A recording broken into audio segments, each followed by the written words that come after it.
오늘의 양식, 이 시간은 요한복음 19장 25절부터 30절 말씀을 통해서 마지막 말이라는 제목으로 말씀을 전하겠습니다. 독일의 어느 병원에서 혀암으로 혀 절제 수술을 받아야 하는 젊은이가 수술실 앞에 마취를 하기 직전 의사로부터 이런 이야기를 듣습니다. 자, 이제 당신은 말을 못하게 됩니다. 영원히. 당신이 이제 이 세상에서 할 수 있는 마지막 말을 하십시오.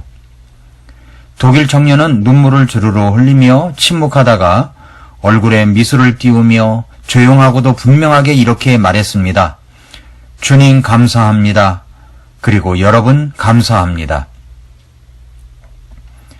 랜디 포시의 마지막 강의라는 책이 있습니다. 유튜브 영상으로 올려져 있기도 합니다. 조회수가 1800만이 넘은 기록을 가지고 있습니다. 랜디 포시는 카네기 멜랜더에서 컴퓨터 사이언스, 그 중에서도 가상현실 분야를 연구하던 교수였습니다. 3명의 아이와 사랑하는 아내 제이와 함께 언제나 즐겁고 행복하게 살아가던 그는 자신이 췌장암에 걸렸다는 청천벽력 같은 사실을 접하게 됩니다. 그들 가족은 살아남기 위해서 여러 가지 실험적 치료 요법들까지 동원해가며 노력했지만 결국은 암이 전이되는 것을 막지 못해 6개월 이내에 사망한다는 사실을 받아들여야 했습니다. 살 날이 얼마 남지 않은 상황에서 그는 무엇을 선택했을까요? 어떻게 죽음을 받아들여가고 어떻게 함께하는 가족과 남은 시간을 마무리해야 하는지, 아마 이런 것을 직접 경험하는 많은 사람들은 이 절명의 순간을 받아들이는데 정말 쉽지 않은 고통의 시간을 보낼 거라 생각을 합니다. 랜디 포시는 그의 마지막을 사랑하는 아내와 자녀들을 위해서 보내기로 결정합니다. 그리고 그의 아내와 자녀들, 많은 동료들과 학생들 앞에서 마지막 강의를 합니다. 그의 인생이 없어지기 전에 마지막 말을 하는 강의입니다. 이 강의는 2007년 미국과 전 세계의 많은 사람들이 이 한 사람, 랜디 포시의 이야기로 깊은 감동과 깨달음을 가졌으며 지금도 그 영향은 잔잔하게 우리 마음을 파고들고 있습니다. 마지막 강의 동영상에서 비춰진 그의 쾌활함과 달리 마음이 무너지지 않기 위해서 시종일관 애쓰던 그의 모습이 보이기도 합니다. 마지막 강의를 하고 있는 그의 말 속에서는 보이지 않는 그의 마음이 너무나도 가슴에 와닿아 뭉클뭉클 감동이 밀려옵니다. 우리는 왜 죽음을 앞두고서야 인생의 소중함을, 그리고 사랑하는 사람의 소중함을 깨닫게 되는 걸까요? 랜디 교수는 시종일관 쾌활하게 이야기하지만 책에 따르면 강의 시작하기 전 사람들의 시선을 마주하지 않기 위해 얼마나 애쓰는지 모른다고 합니다. 혹시나 지인과 눈이 마주치면, 아내와 눈이 마주치면 참았던 눈물이 쏟아질 테니까요. 랜디 교수가 아내 제이를 위해 무엇을 해줄 수 있을까를 고민하다가 며칠 전 이 강의로 인해 제대로 챙겨주지 못한 생일 축하를 떠올려 400여 명의 사람들과 함께 제이의 생일 축하 노래를 불러주기로 했습니다. 생일 축하 노래 후 서로는 포옹과 키스를 하고 랜디 교수는 아내의 등을 두드립니다.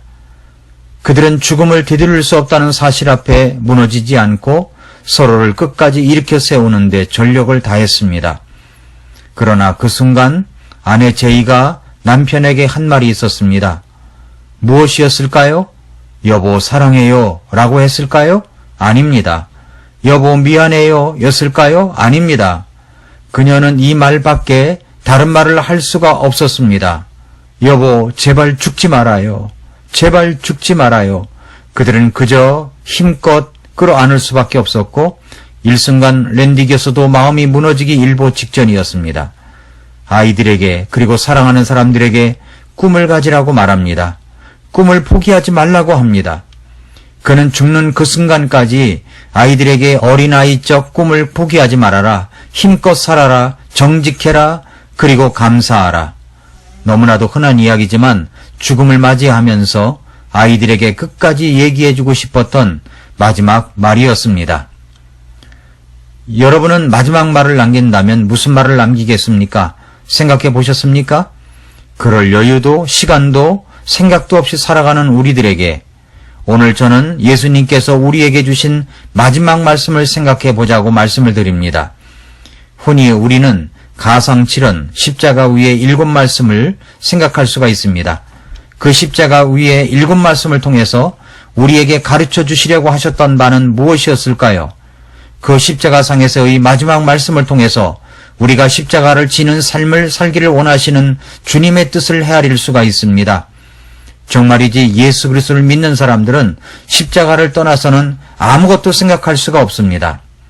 갈라디아서 2장 20절에 내가 그리스도와 함께 십자가에 못 박혀 있으나 그럼에도 불구하고 사노라. 그러나 내가 아니요 그리스도께서 내 안에 사시느니라.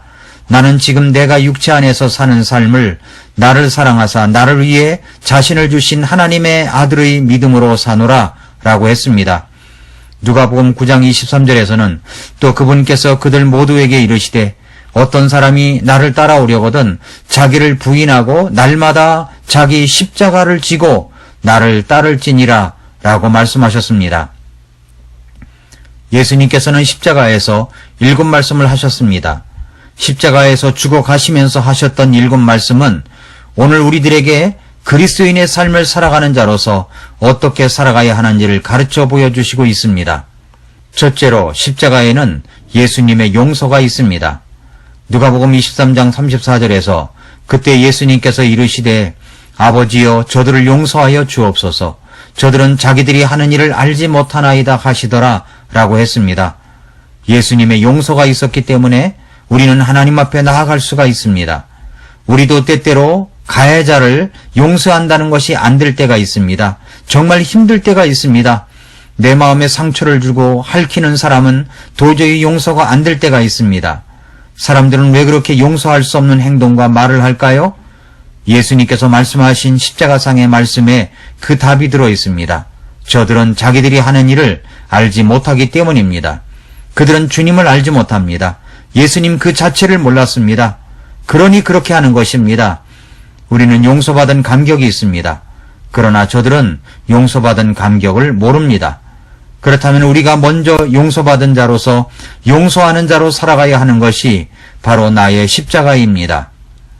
둘째로 십자가에는 구원이 있습니다.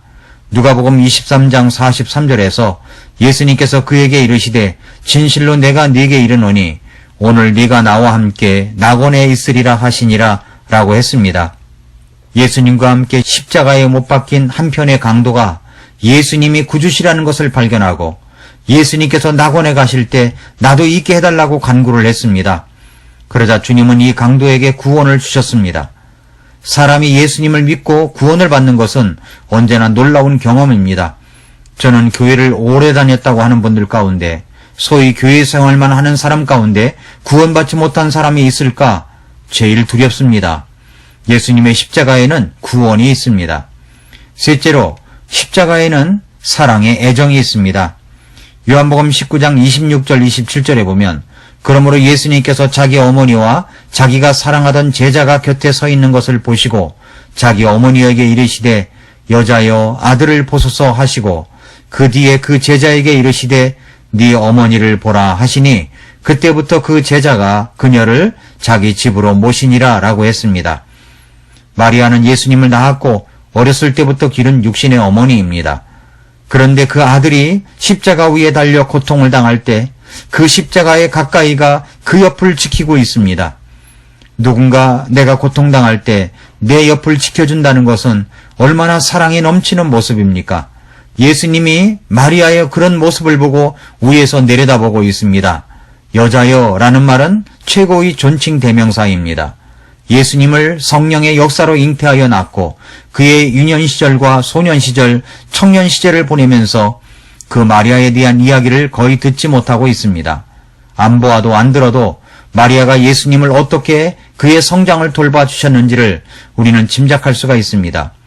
이제 십자가상에서 죽음을 맞이하는 예수님은 그의 모친 마리아를 요한에게 부탁합니다. 이제부터 너희 어머니로 삼고 살아가라는 마지막 부탁입니다. 그만큼 애정이 있었던 예수님의 모습입니다. 십자가에는 애정이 있습니다. 십자가를 지고 가는 우리들에게 있어야 할 것은 바로 애정입니다. 이 외에도 십자가에는 예수님의 고뇌가 있습니다. 엘리 엘리 라마 사박다니 하시니 이것을 번역하면 나의 하나님이여 나의 하나님이여 어찌하여 나를 버리셨나이까 하는 고뇌입니다. 십자가에는 예수님의 고통이 있습니다. 예수님께서는 이제 모든 일이 이루어진 줄 아시고 내가 목마르다 그렇게 말씀하셨습니다. 십자가에는 다 이루었다 말씀하시는 예수님의 승리가 있습니다. 십자가는 예수님께서 아버지여 내 영을 아버지 손에 부탁하나이다 말씀하신 예수님의 진정한 신뢰와 만족이 있습니다. 사랑하는 성도 여러분, 예수님은 십자가상에서의 마지막 말씀을 통해서 우리도 자기 십자가를 지고 예수님을 따를 것을 말씀하셨습니다. 우리가 져야 할 십자가에는 구원과 용서가 들어 있습니다. 애정이 들어 있습니다. 그리고 때론 고뇌도 고통도 들어 있습니다. 그리고 마침내 진정한 승리와 신뢰와 만족이 다 들어 있습니다. 예수님께서 우리에게 보여주신 십자가상의 7 말씀을 묵상하면서 우리의 마지막 날에 무슨 말을 남길 수 있을까를 생각해 보십시오. 오늘 여러분이 마지막 말을 남긴다는 마음으로 오늘 하루를 살아가신다면 어떻겠습니까? 이번 주일은 예수님께서 부활하신 것을 기념하는 부활 감사 주일 예배가 있습니다. 나를 위해서 죽어주시고 부활하신 예수님이십니다. 그 예수님의 사랑에 대한 감사는 예배로 표현할 수가 있습니다. 최고의 출석으로 최고의 예배를 드리십시다. 그리고 이웃들을 사랑하는 마음으로 그들을 인도해서 부활을 축하하며 초청하여 함께 하시기를 바랍니다. 예수님께서 부활하셨습니다.